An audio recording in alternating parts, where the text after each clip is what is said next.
Good morning dear students. Today we will discuss message writing. आज हम message writing लिखना सीखेंगे। Firstly we discuss about introduction during the past decade of the widespread use of cell phones has greatly reduced the relevance of written message. Past decade यानी कि पिछले शतक के दौरान क्या हो रहा है, जो पिछले दशक के दौरान सेलफोन्स हैं उनका यूज़ क्या हो रहा है, ज़्यादा हो रहा है, जिससे हमारा जो रिटर्न मैसेज जाता था अब उसका यूज़ बहुत कम हो गया है। क्योंकि हम सारे क्या यूज़ कर रहे हैं, सेलफोन्स यूज़ कर रहे हैं, तो अब हम किसी को रिटर्न मैसेज बहुत कम लिखते हैं। Yet we can not undermine its utility. हालांकि अभी भी फिर भी इसकी जो यूटिलिटी है, उपयोगिता है, उसे हम कम नहीं कर सकते। वी सी दैट हम देखते हैं we need to send written message frequently for various people in our contact. हम देखते हैं कि जो हमारे कॉन्टेक्ट में रहने वाले लोग हैं उनको हम आमतौर पर कैसे मैसेज भेजते हैं, रिटर्न मैसेज ही भेजते हैं, और रिटर्न मैसेज भेजने की हमें नीड होती है। Therefore this is very important for everyone to learn to write short and clear message. इसीलिए हर किसी को शॉर्ट में और एकदम क्लियर मैसेज लिखने की आवश्यकता है, बहुत ज़रूरी है।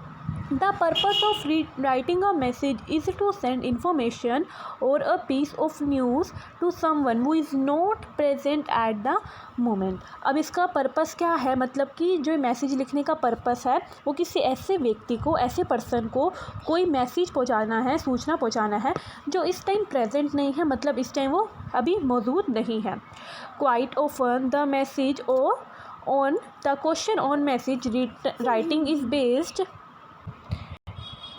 is based on a telephonic conversation between two person। अब देखो अक्सर क्या होता है, जो हम मैसेज लिखते हैं उस पर दो व्यक्तियों के बीच टेलीफोन पर कोई बात में उस पर आधारित होता है। जो हमारा मैसेज होता है वो किसी टू पर्सन के बीच जो टेलीफोन पे बात होती है उस पर हमारा मैसेज डिपेंड करता है।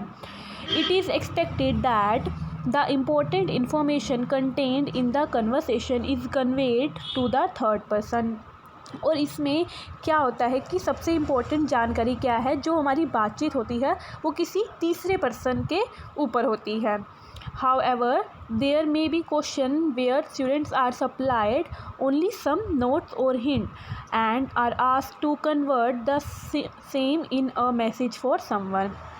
और अब ऐसे भी क्वेश्चंस हो सकते हैं जिसमें स्टूडेंट को कुछ हिंट्स दिए जाएंगे और उन्हें क्या करना होगा, उन हिंट्स को, उन नोट्स को क्या करना होगा, चेंज करना होगा, किसमें कन्वर्ट करना होगा, मैसेज में। ऐसा आगे होगा। नेक्स्ट, पॉइंट्स टू रिमेंबर, मतलब कि कुछ ध्यान देने वाली बातें हैं, पॉइंट्स हैं। क्या है? First one, it is a short piece of writing that doesn't require the senders or receiver address written therein। मतलब कि इसमें मैसेज लिखने वाले और मैसेज को जो प्राप्त करने वाला होता है, मतलब जो सेंडर है, जो सेंड कर रहा है, जो रिसीवर है जिसे प्राप्त होगा, उसका कोई एड्रेस लिखने की इसमें कोई आवश्यकता नहीं होती है, ये ज़रूरी नहीं होता है, और ये एक छोटा सा ही पीस होता है राइटिंग का। Second, only a brief salutation should be given, example given dear mom. इसमें एक ब्रीफ सैल्यूटेशन दिया जाता है, like dear mom, dear sister. Third, mention the date and time when the message was written, see format given below. वो क्या कह रहे हैं कि हमें इसमें डेट और टाइम को मेंशन करना होता है कि कब मैसेज लिखा गया था। ऐसा हमें एक नीचे फॉर्मेट दिया गया है, उसमें हमें देखना है, अभी हम वो भी सीन करेंगे। Next, your message should contain only the important information, irrelevant details should be avoided. हमारे मैसेज में सिर्फ इम्पॉर्टेंट इन्फॉर्मेशन ही होनी चाहिए।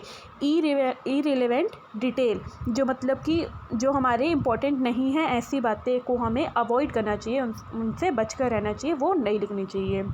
Next, put the sender's name signature at the end of the message. Message के and पर हमें signature करना चाहिए, किसे जो भेज रहा है, जो सेंड करने वाला व्यक्ति है, उसका वहाँ पर नेम या सिग्नेचर होना चाहिए। Next, put your message in a box. Message जब भी लिखेंगे तो एक हमें बॉक्स ज़रूरी बनाना होता है। Next, do not exceeds word limit, that is 50 word for the body of the message. क्या कह रहे हैं कि जो वर्ड्स की लिमिट है उसे ज़्यादा नहीं बढ़ाने चाहिए, सिर्फ 50 वर्ड्स में ही जो उसकी बॉडी है मैसेज की वो होनी चाहिए। Next, the use of tense depend on the ideas theme content in the message. जो हमारा टेंस का यूज़ होगा वो डिपेंड करेगा हमारे मैसेज के थीम या फिर आइडिया पे। ये थे हमारे पॉइंट्स टू रिमेंबर। नेक्स्ट है format of the message. Message का फॉर्मेट रीड करेंगे कि मैसेज में क्या क्या नीड होता है, मैसेज को कैसे लिखते हैं। फर्स्ट ऑफ ऑल हमें यहाँ पर मैसेज लिखना होगा। Write the word message here, message को कैपिटल लेटर में हमें लिखना होगा। देन हम डेट मेंशन करेंगे, टाइम मेंशन करेंगे, ओके। उसके बाद हम सैल्यूटेशन देंगे। सैल्यूटेशन मैंने बताया था like dear mom, dear uncle, dear father, okay. उसके बाद हमारा होगा बॉडी ऑफ द मैसेज, मतलब कि हमारे मैसेज में हम कहना क्या चाह रहे हैं, हमारे मैसेज की बॉडी क्या है। अगर मैं किसी को इनविटेशन दे रही हूँ तो वो मेरा बॉडी बन जाएगा कि मेरे मैसेज में बता रही हूँ कि यहाँ पर इस टाइम आना है। उसके बाद हम क्या करेंगे, name, signature of the person writing the message. जो मैसेज को राइट कर रहा है उसका नीचे नेम या सिग्नेचर होगा। एंड मेन बात क्या है, put the message in a box, message को ही बॉक्स में लिखना ज़रूरी है। ये जो बॉक्स प्रिपेयर किया गया है यहाँ पर, इसमें मैसेज को लिखना है। Clear? Now we will discuss sample message. Read the following conversation between Mr. Sodi, the sports teacher, and Eklavya the captain of the sports football team. एक हमारे पास कन्वर्सेशन दी गई है, किसी की बातचीत दी गई है, हम पहले इसे रीड करेंगे, उसके बाद इसे मैसेज में हम कन्वर्ट कर देंगे। Mister Sodhi, Eklavya, where are the other players of the team. वो एकलव्या से पूछ रहा है कि हमारी टीम के अदर प्लेयर्स कहाँ पर हैं। Eklavya, sir they have gone to the canteen for refreshment. Sir वो रिफ्रेशमेंट के लिए मतलब कुछ खाने पीने के लिए कहाँ गए हैं, canteen. Mister Sodhi, tell all of them to be present tomorrow. सभी से बोलो कि वो कल प्रेजेंट होए। As the school has a match with national school team. हमारे स्कूल का मैच नेशनल स्कूल टीम के साथ खेला जा रहा है। Eklavya, what time is the sir and where should be assemble. कि मैच का टाइम कहाँ पर होगा और हमें असेंबल कहाँ होना है। Mister Sodhi, the match is at 11:30 AM and all players should reach the sports room by 10 AM as I have to give you some instruction. जो मैच का टाइम है वो 11:30 का है और सभी प्लेयर्स को स्पोर्ट्स रूम में 10 AM पहुंच जाना है क्योंकि उन्हें इम्पोर्टेंट्स इंस्ट्रक्शंस दी जाएगी। Eklavya, okay sir, I will convey the message to them. ये मैसेज मैं उनके पास पहुंचा दूँगी। Mister Sodhi, thank you. As Eklavya has to leave immediately for a dental checkup. जैसे कि एकलव्या को डेंटल चेकअप के लिए जाना था जल्दी। He leaves a message on the black board. उसने ये मैसेज कहाँ पर लीव करा, कहाँ पर छोड़ा, ब्लैक बोर्ड पे। Right this message is not more than 50 word. इस मैसेज को 50 वर्ड से ऊपर नहीं लिखना। Put the message in a box, और मैसेज को बॉक्स में पुट करना ज़रूरी है। देखो अब हम इसको लिखेंगे, कैसे लिखेंगे। सबसे पहले हम क्या करेंगे, मैसेज, यहाँ पर हम कैपिटल लेटर में मैसेज लिखेंगे और हम सबसे पहले बनाएंगे बॉक्स। एक बॉक्स क्रिएट किया जाएगा, ठीक है।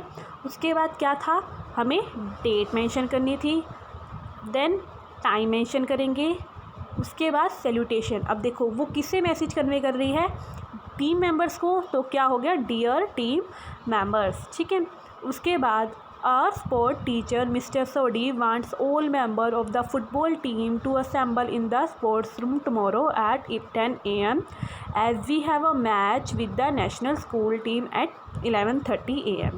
देखो मैसेज की ये बॉडी है, उसने क्या बोला कि जो हमारे स्पोर्ट्स टीचर हैं मिस्टर सोडी, वो चाहते हैं कि सारे मेंबर्स फुटबॉल टीम के स्पोर्ट्स रूम में कल 10 बजे असेंबल हो जाए, इकट्ठे हो जाए। क्यों? क्योंकि उनका मैच नेशनल टीम के साथ 11:30 बजे होना है। Mister Sodhi will give some necessary instructions. Mister Sodhi क्या करेंगे, कुछ इंस्ट्रक्शंस भी देंगे। So come in sports uniform and duly prepared, इसलिए सारे अपनी स्पोर्ट्स यूनिफॉर्म में आए और एकदम प्रिपेयर होकर आए। देखो नीचे अब क्या है, name of the person writing the message. जो मैसेज लिखा है किसने लिखा है, एकलव्या ने लिखा है ना, तो एकलव्या ने अपना नेम लिखा और साथ में उसने बताया भी है कि वो कैप्टन है। ऐसे ही अगर कोई व्यक्ति जो लिख रहा है, अगर वो हेड गर्ल है, हेड बॉय है, कैप्टन है, तो वो ये भी बताएगा। और ये हमारी क्या थी, बॉडी। और ये मैसेज की मेन बात क्या है कि ये बॉक्स में होना ज़रूरी है। Thank you, have a nice day.